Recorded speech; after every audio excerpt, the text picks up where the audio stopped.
This story is dedicated to Henry in New York City, whose family generously support us.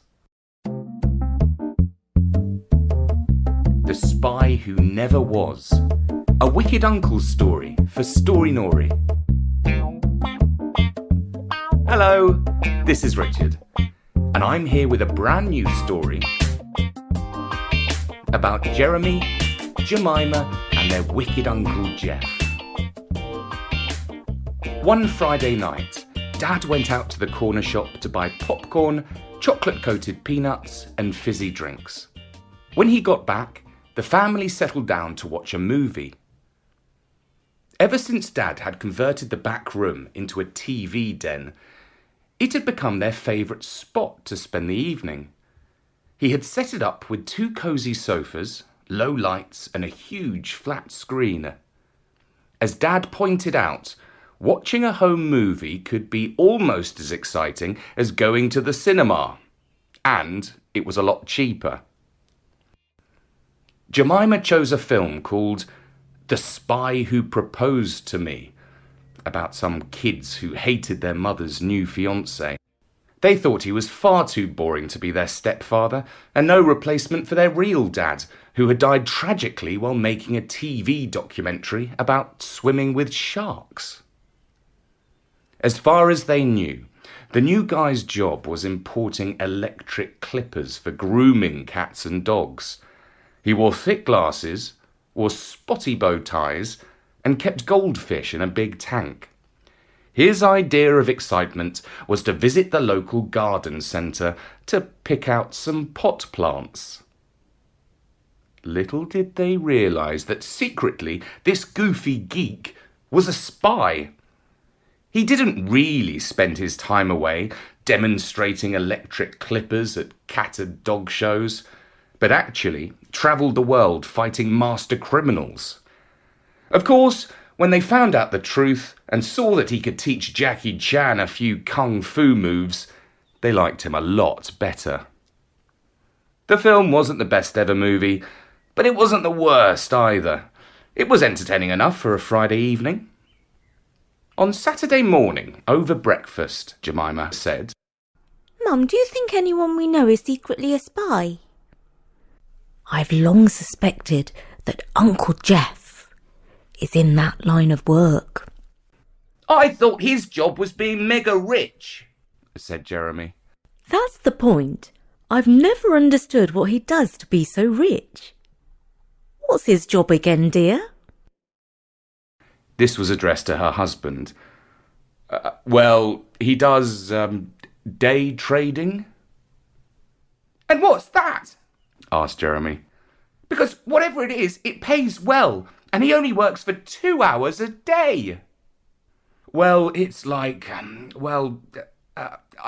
don't know really," said Dad. "Jeff's tried to explain it to me a few times, but my eyes just glaze over. I've never properly understood." Exactly. He doesn't want you to understand because it's not what he really does. It's just his cover for being a spy, said Mum. Mum was of course half joking, but that meant she was also half serious. Uncle Jeff had a mystery about him, and if anyone they knew could be a secret agent, it was him. "What we need," said Jeremy, "is to get some proof that he's really a secret agent, and then show it to him and say, 'We know everything, so confess.'" There was that strange story about him in Russia years ago. You know, when he was young. What was it that happened again? Said Mum. She was again asking Dad, but he shrugged his shoulders and said, "Afraid I can't say, it's a secret." And that really got the kids interested. But however much they begged, Dad would not tell them anything more about Uncle Jeff's Russian adventure. So when the following weekend, Jeff called to say that he was coming round on his new wheels, Jemima and Jeremy were more than usually excited. Jeremy said, I predict he will arrive in an Aston Martin DB5 because it's the classic spy car and it was made in 1963, which Jeff says was the coolest year in all of world history. Perhaps he'll have a new motorbike, said Jemima. He's already got 3. Yes, but he always says you can never have too many motorbikes, she replied.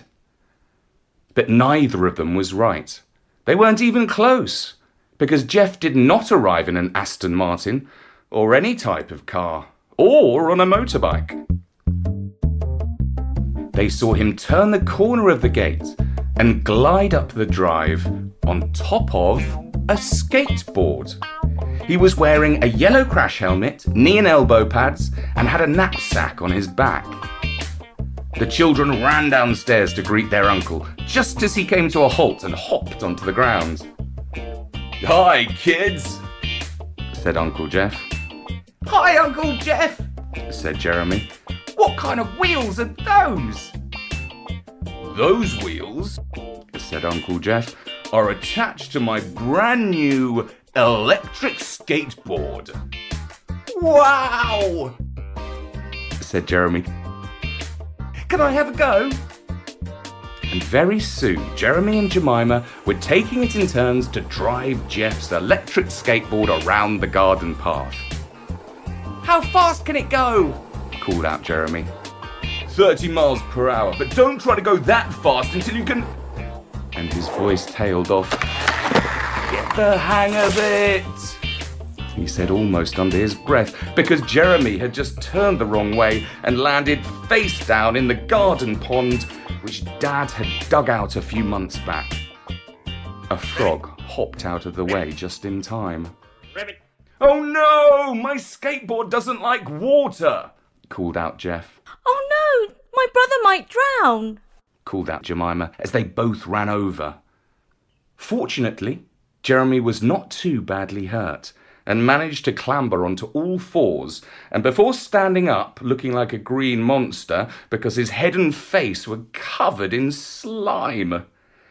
It was also fortunate that Jeff's precious new skateboard had only landed partly in the pond and water hadn't got into the electric engine. They headed back to the house. Jeremy went upstairs to shower and change, while Jemima made Jeff a cup of tea in the kitchen. "Mum thinks you're a spy," she told her uncle while she stirred his tea bag round in a mug. "Why on earth does she think I would want to spy on her?" asked Uncle Jeff, surprised. "Not like that. She thinks you're a secret agent." "The first skateboarding secret agent there ever was," said Uncle Jeff. "Yes, but normally you like to drive sports cars and motorbikes, and you do have a gun." "I only keep a gun for shooting clay pigeons and the odd pheasant," protested Uncle Jeff. "I'm not licensed to kill people, at any rate." "Well, you would say that, wouldn't you?" insisted Jemima. "Because if you are a spy, you have to keep it a secret." "Well, you got me there," he said. "But I don't have a secret life, I swear." "All right, so what about that time something happened to you in Russia years ago?" Uncle Jeff scratched his ear. "I suppose your mum brought that up, did she?" he said. "Well, she said something happened, but she didn't know what it was." "Well, maybe I'll tell you sometime," said Jeff. "But not now. Hey, brother, how are you?" Dad had just come into the kitchen, and Uncle Jeff got up to greet him, conveniently bringing the conversation about his supposed secret life to an end. There was quite a bit to say about Jeremy's brief trip on the skateboard ending in the garden pond. But Jemima and Jeremy did not forget about their mum's strong hint that Uncle Jeff was, or had been, a spy.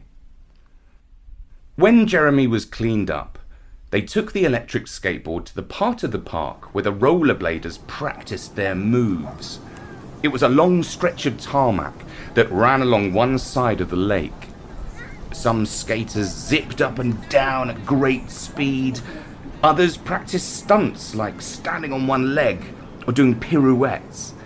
And beginners of all ages and sizes took their first wobbly steps.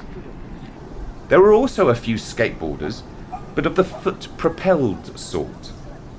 Uncle Jeff and the kids brought the only electric skateboard.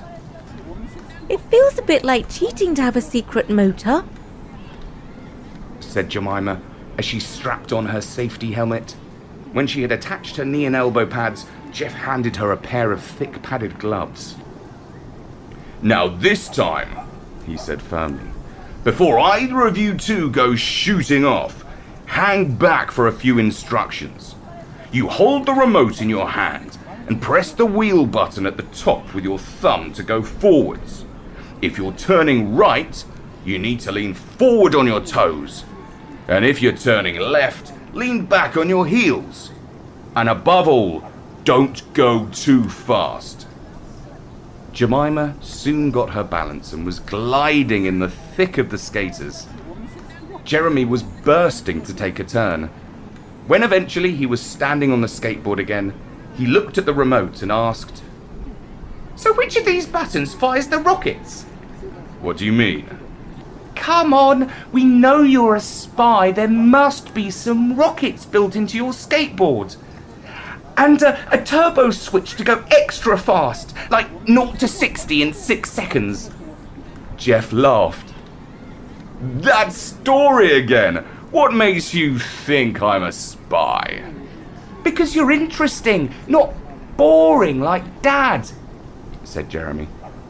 Jeff shook his head and smiled, and Jeremy went shooting off, so fast that he started to wobble this way and that, dangerously close to a small dog and a pram.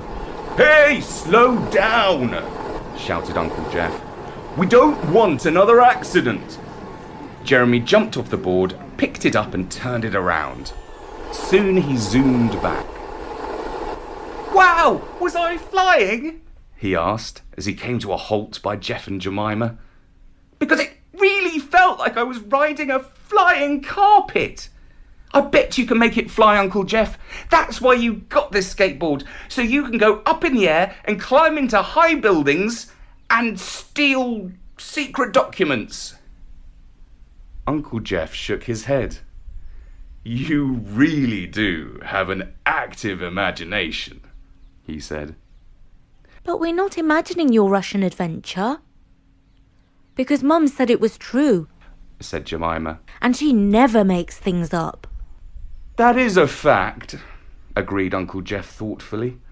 "Well, since you're so interested, let's take a walk away from any prying ears, and I'll tell you the whole story.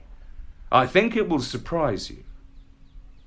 Uncle Jeff took his electric board under his arm, and the three of them headed off along a footpath. When he had checked that nobody else was near, he said in a low voice, "It happened like this." And if you want to hear the story of Uncle Jeff's Russian adventure, you'll have to wait because it's a long tale, and I'm going to have to take a little break. But I will be back very soon to tell you what really happened to Uncle Jeff in his youth. And before I go, I'd just like to give another thank you to Henry in New York City, who's a big fan of the Wicked Uncle stories, and whose dad Andrew kindly donated to us. Thank you so much. We really hope that Henry and his family are keeping safe. For now, from me, Richard, goodbye.